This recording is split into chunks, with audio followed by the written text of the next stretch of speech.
A Chicago gangster and racketeer is about to lose more than just his empire. But who will gain most from his untimely death? The death of 4 members of one family give police cause for concern. Was it murder? In suspicious circumstances, Wednesday, 10:40 on Carlton. Women are abused and exploited. I'm being exploited. Yeah. You can't tell me anything! You got that right to call him what you called him. This week on Thursday Night Live, should women be jailed and are old nappies and dissected animals really works of art? That's Thursday Night Live at 10:40.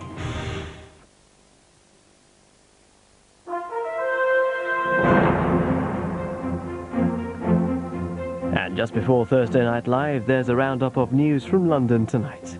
You're watching Carlton, where now it's over to ITN.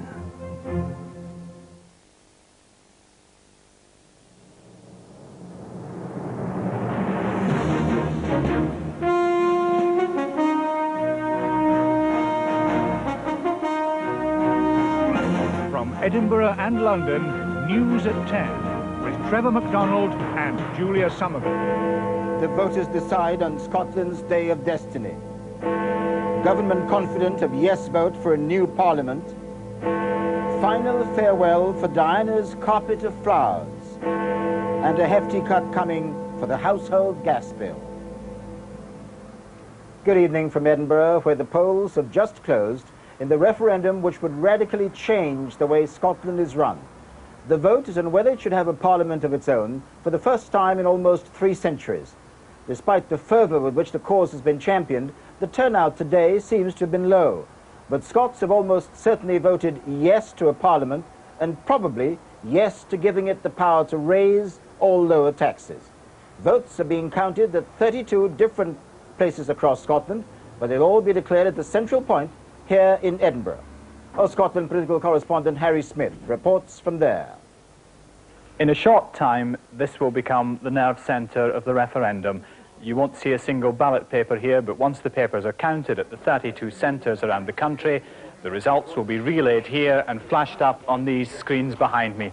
It's here that we'll learn for the first time whether or not Scotland has taken the historic decision to have its own parliament for the first time in nearly 300 years. Such is the worldwide interest that more than 500 journalists and broadcasters are accredited for the Results Centre. They come from almost every European country and from North America and Japan. Before the polls closed tonight, there was a late rush to vote in many city centre polling stations, after a day in which the turnout appeared to be patchy. But Scottish Secretary Donald Dewar, voting in his Glasgow constituency, remained very upbeat. Very confident. Scottish National Party leader Alex Salmond, returning from his constituency to Edinburgh tonight, was less sure. Certainly we're going to have a yes vote in the first question. I think the second question is going to be a tight race to the finish, but I'm pretty confident that Scotland's going to move forward in both questions. The Scotsman newspaper, still to decide on its main headline for tomorrow, also says the result could be close. But in this Edinburgh community centre, where many of the yes campaigners will gather to watch the results, they're still preparing for a celebration they expect to go on for most of the night. The first results are expected to flash up on these screens at about 12:30. By 2 o'clock, 16 of the 32 areas should have declared. We should then have a fairly clear idea of how Scotland has voted. Harry Smith, News at 10 at the Edinburgh International Conference Centre. Some 2/3 of Scotland's voters live in a narrow belt across the country, with Glasgow at one end and Edinburgh at the other. But what about the minority who don't live in the big conurbations? Could government from Edinburgh seem almost as remote as government from London? This report is from our Scotland correspondent Linda Kennedy, and it begins in the Borders. 7 a.m. and the polling starts at Gretna Green, in a town linked with marriage, people today voting on a divorce. Along the border in the town of Coldstream, devolution the only topic of the day, divisions here are deep. It should have went the last time we had a referendum. It should have been, we should have broken away then. Taxes will go up. I can't see anything. Maybe not immediately, but they will. I want full independence. That's why I voted yes. Nowhere more than the border is the issue of devolution more significant or complex. Bill Smith, an Englishman on the Scottish side, on his way to the polling booth. I shall be voting yes, yes, because basically I think the Scots have been treated appallingly over the years. Just yards across the river in England, there was of course no voting today, but there is anxiety, especially for those like Nicky Black with business interests across the border. It feels like Scotland's going to take a big leap forward, but I don't know where it's going to land. The length and breadth of the country, Scots have voted. Here a station in Fort William. And even helicopters have been used in the furthest flung polling stations, ensuring all of Scotland has the chance for their vote to count. Tonight, from the tip of Shetland to here on the border at the River Tweed, people across Scotland are eagerly awaiting the referendum result. In just a few hours, they'll know how significant this boundary may become. Linda Kennedy, News at 10 on the Scotland-England border. One vote which will be watched very closely tonight is the one from Aberdeen. Last time round, in 1979, it voted narrowly against devolution, but Aberdeen's changed a great deal since then, since it became the oil capital of Europe. Our political correspondent Hugh Pym is there. Well, in just a few minutes' time, the ballot boxes will start arriving behind me here from all around the city of Aberdeen. Now, the first thing the returning officer and his staff will have to do is sort out the different ballot papers, because what's unique about this referendum is that there are two questions on different papers. First of all, on the white paper, do you or do you not agree there should be a Scottish Parliament? Then, on the green paper, do you or do you not agree that it should have tax-varying powers? Now, originally it was thought we wouldn't get a result here till about 2:30 in the morning. I'm told it could be a bit quicker than that, 1:30 maybe even, and that's because the turnout is thought to have been low. It did start off very slow around Aberdeen, took a little bit of time to pick up, didn't really even get going till about 5:30 with a traditional rush home from tea. And even then I'm told it's not that much above normal local council election levels. Indeed, according to one official, it could struggle to get above 50%. Well, the reason for that, maybe a bit more apathy here still towards the devolution idea, maybe a bit more scepticism than in Glasgow and Edinburgh. We shall have to see. Certainly on that crucial tax-varying question, it really does still look too close to call. That's the picture here in Aberdeen. Now back to the studio in Edinburgh. English voters, of course, haven't been asked what they think about a Scottish Parliament, but this referendum, nevertheless, has considerable implications for England and the way it's ruled. Here's our political editor, Michael Brunson. Dawn at the Forth Bridge, the start of a very special day here. If by the end of it Scottish voters say no to their own parliament, then the idea's dead for at least a generation.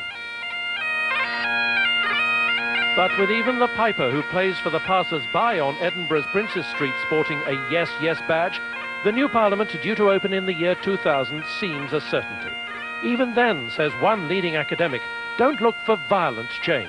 On the one hand, Westminster retains sovereignty, so at any point Westminster could take powers back if it was really upset about the way the Scottish Parliament used them. And it will also be constrained by its own electorate. I don't think the Scottish electorate is going to be in favour of very high levels of taxation, for example, and they will constrain the behaviour of the Scottish MPs. The bright new Scottish office in Leith already has wide administrative powers north of the border. But in all these areas and many new ones, the new Parliament will now be able to decide a distinctly Scottish policy. The right to belong to a trade union or in education, for example, the new Parliament might well venture an early look at the decision taken in London to impose university tuition fees. Well, although the Parliament might like to abolish fees, I don't think it would have the resources to do so. But what it could do is insist that the new fee income be used to promote wider access. So it wouldn't be a question of abolishing the fees, but it might want to encourage or even require the universities in Scotland to use the fees to include social groups that have not traditionally gone to university. But does any of this matter for the rest of Her Majesty's United Kingdom?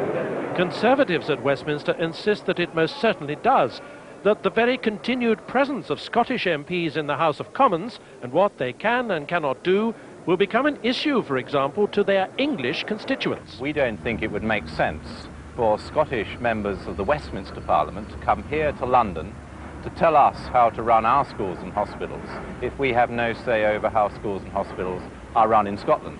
Even more ridiculous is that those same Scottish Westminster MPs under this Labour scheme would not be able to vote on schools and hospitals back home. They wouldn't be able to decide schools and hospitals in Glasgow or Edinburgh, but they would in Wokingham. But as tonight the Union flag continues to fly over this city's glorious public buildings, so the government says that it would be for the Sovereign Parliament of Westminster to tackle any constitutional difficulties that might arise. Michael Brunson, News at 10, Edinburgh.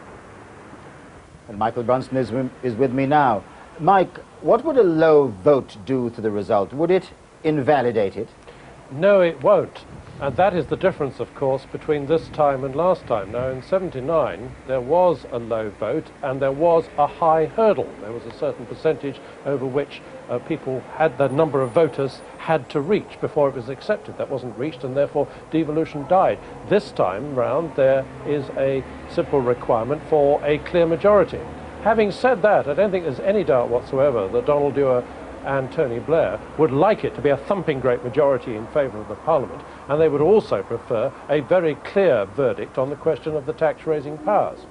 If it doesn't happen, well, of course, that'll be a real punch on the nose. I think it still is going to happen. I think the Scots are going to vote, perhaps on a low turnout for a Scottish Parliament. We'll have to wait and see on the tax-raising question, but I think that probably is going to be approved too.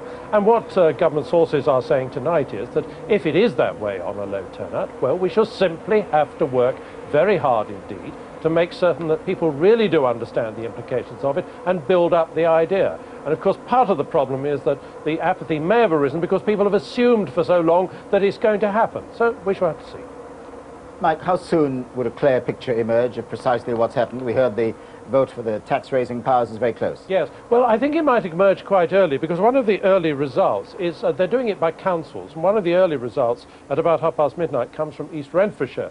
Now, East Renfrewshire is a technical name, if you like, for the prosperous commuter suburbs of Glasgow. Now, if that vote there went yes, yes, where there's obviously quite a percentage of people who are against it, well, then that obviously means it's all over. If it's yes, no, well, obviously there's a bit of a fight on our hands. But I suspect that that may be one of the early indications as to how things are going. Michael Brunson, thank you very much. And that's all for now from Edinburgh. For the rest of the day's news, over to London and to Julia Somerville. Thank you, Trevor. A small army of scouts, guides and other volunteers began the task today of removing the